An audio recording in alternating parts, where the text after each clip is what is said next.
How's it going, guys? My name is Zach with the Movie Castle, and today we're going to be talking about A Christmas Tale. This is from 2005 and is directed by Paco Plaza and stars Maru Valdivielso. I'm sorry if I mispronounced that name. And this is part of this 6 films to keep you awake set from Lionsgate here. And it's a pretty interesting film. I chose to do this because it is a Christmas film. That being said, not the most Christmassy of Christmas films. You do get an evil person in a Santa Claus suit, but it doesn't have super big Christmas atmosphere, and I really wish they had pushed that. Another thing to know going into this movie is all the films in this set are Spanish language films, so you will have to read some subtitles if you don't speak Spanish. And that being said, I do wish this one did have a dub. It doesn't. I wish it does. Because the kids in this movie talk very, very fast. And that's fitting of their characters. They're young and energetic kids, but it is really a weakness of subtitles when the characters are talking very fast and I have to pause the movie several times just to read it. It really disrupts the movie's pacing. I really wish I was better at foreign languages, but I can barely speak English, it seems. I wish I had that skill. But anyway, this movie is about these kids. It's set in the 80s, and it's very Stephen King-styled nostalgia.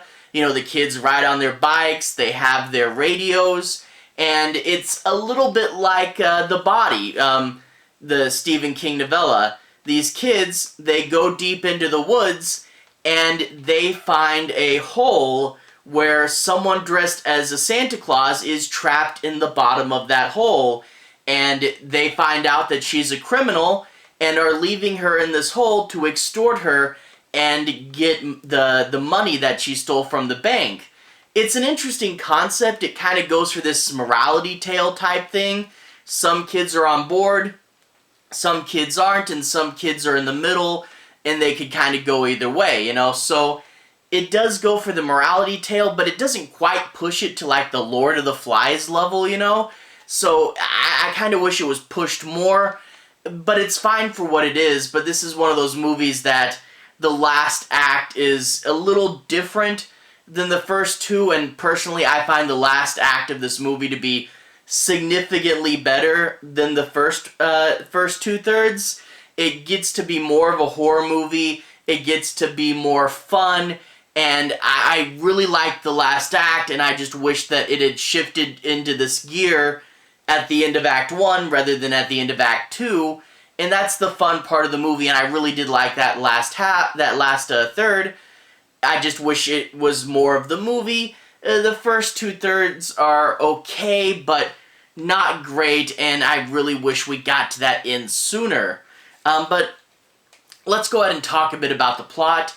More specifically, I'm not going to do any major spoilers, but I do want to say my piece on a few of the plot points and make sure you guys have a basic understanding as to what the movie's about.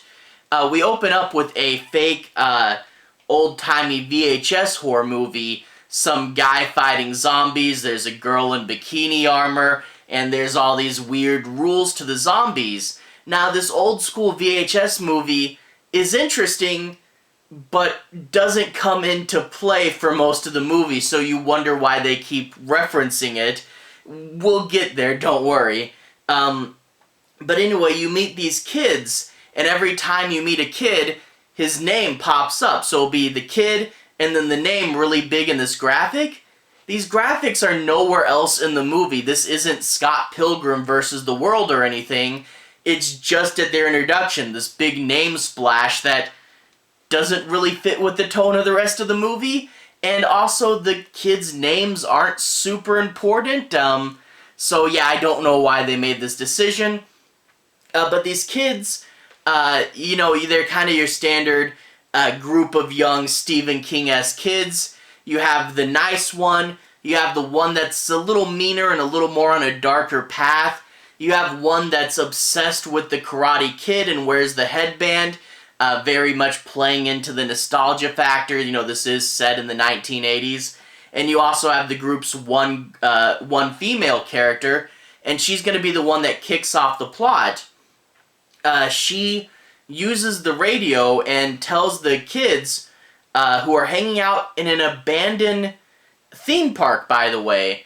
This abandoned theme park's a cool set, but they don't use it for the first 2/3 of the movie. It's primarily in the woods, so it's kind of disappointing that for 2/3 of the movie you don't get to see the cool set. But whatever. The girl's in the woods, and she radios, "Hey, you guys, this is big, come into the woods." And that's where they find a big hole, and they look down there, and there's a woman dressed up like Santa Claus, and at first they think she's dead, and when they realize she's not, they say, "Hey, you two, go and get help." They go to the police station, and the police is dismissive of them. They actually keep his face kind of out of frame. For the most part, other than the Santa, the adults they try not to show the adults in this movie. When they have to be there, they like keep their faces out of frame for the most part. And like, I don't know if you ever see too much of any of these kids' parents. You know, like, they keep the adults kind of out of the story. But anyway, the cop there, the adult, says, "Hey kids, don't bother me," and is talking on the phone about this recipe for fish. So something very trivial, why someone's dying in the woods.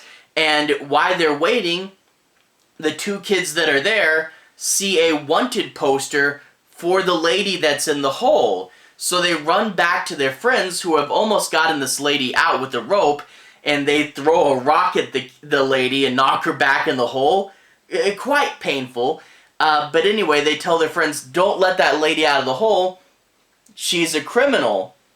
And at first the plan is, leave the lady in the hole and see if the police offer a reward for her. After a couple days, the police will want her, they'll put up a reward, and then the kids can get some money. Overall, a pretty interesting plot.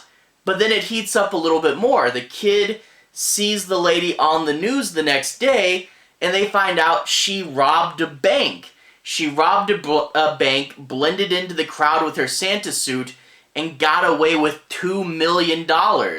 So now the kids want that. They don't know where her money is, and they're going to try to get her to talk. So it's not just the ethics of leaving her in the hole anymore, it's how do we get her to talk. And one of the kids casually suggests, "Oh, we can starve it out of her, just don't give her any food, you know?" And it is kind of interesting, you know, the way they casually suggest this. You know, the movie doesn't really try to emphasize too much, you know, with the cinematography that they're being evil. You know, you don't get dark shots of them, "We could keep food from her." It's just casual, like, "Hey, we could keep food from her," which I guess is realistic. You know, kids being cruel without really thinking how cruel they're being. At the same time, though, I do kind of wish it was pushed, because we do spend so much time talking about the morality. I do wish they had pushed it farther. But it is what it is, and they debate the best way to extort the money out of her. And obviously, you know, some of the kids are super on board, and others of the kids just want to tell the police and get it over with. And you do get, you know, how do you get everybody on board, you know, with this whole plot, and how far do we go with this lady? And it is an interesting enough morality tale, but a few things is, it's not super horror. You know, this is 6 films to keep you awake. I want more of a horror story, and also that, you know, that amusement park is sitting there and they're not using it. But then we do get the third act of the film, which is a bit of a tonal shift, but it's interesting. It is a little tiny bit of a spoiler, so count this next bit as a minor spoiler. But that being said, if you saw the trailer, if you read a description of this movie, you probably know where this is going. We do eventually get a chase and escape sequence throughout this amusement park. We do get the full evil Santa, and it's much more interesting than the earlier part of this movie. Like, the final bit, they're running around the amusement park, evil Santa, and a strange way we tie it back to that VHS tape, which did come out of nowhere, but whatever, it's fun. And overall, I really liked the last third of this movie, I just wish more of the movie was like this, even if it was just the halfway point. But preferably, I would say, get the morality tale done as a setup, let that be the end of Act 1, and just spend 2/3 of this movie at the park with the things that really work. But sadly, it's only the last third of this movie, and that really is the good stuff.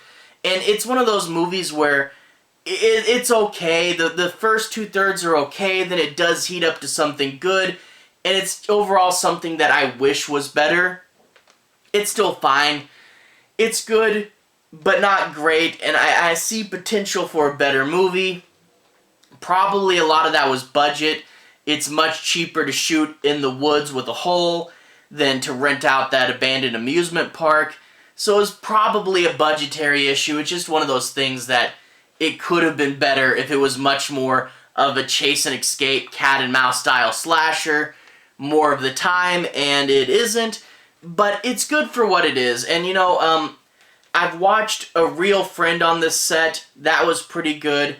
And A Christmas Tale is alright. It's not the best thing ever, but it's alright. I still have 4 more of these, and I do want to look in and see what they're about. I have decent hopes for them after these first 2.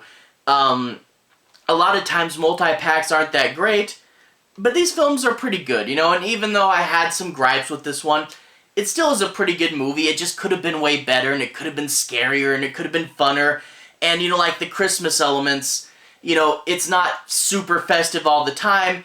It's someone in a Santa suit. Every now and then they wear Christmas sweaters, and they reference it being the holiday, but it's not Christmas dripped everywhere, which I really do like my Christmas horror movies to be, so there is that as well. But overall, it's a good movie, just not a great movie, you know? But anyway, to everyone who's watched so far, thank you for watching. To everyone who's liked and subscribed, thank you. You really are helping the channel out. I'll leave a relevant playlist on the bottom. If you guys want to see more, you can click right there and see more. Should be my Christmas movies playlist, where you can find other Christmas horror movies kind of like this. Rare exports, Silent Night, Deadly Night. I've even done, you know, the Christmas episodes from Tales from the Crypt and Tales from the Dark Side. Anyway, have a good day. I'll see you guys again very, very soon. Relevant playlist on the bottom. Have a good day now.